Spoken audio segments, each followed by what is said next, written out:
Тэгэхээр ерөөхдөө гэр хорооллыг орон сууцчлуулах төсөл хөтөлбөрөд үргэлжлээд явж байна.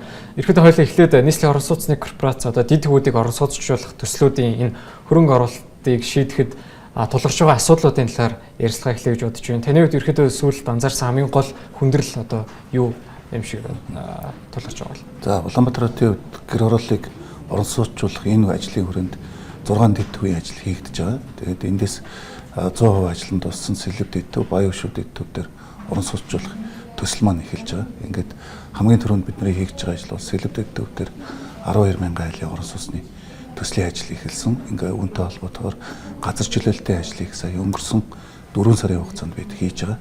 Ингээд 158,000 талбарт нэг 2,206 нэгж талбар чөлөөлөх ажлаас үндсэндээ 1,460 айлыг сая өнгөрсөн 4 сарын хугацаанд чөлөөллөө. Үүнд бид нэр 233 тэрбум төгрөгийн санхүүжилтийг зөвхөн газар чөлөөлтөнд өгсөн.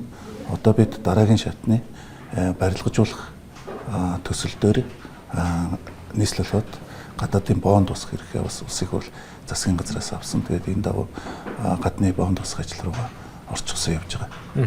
Тэгэхээр санхүүжилт ерөөхдөө хөрөнгө оруулалт татах чиглэлд бас тийм том сорилтууд бол харагдахгүй байна гэж ойлгож болохоор тийм. Тэгэхээр ерөөхдөө газар чөлөөлөх 3 төрлийн үнийг бол иргэдэд санал болгож байгаа шүү дээ. Тэгэхээр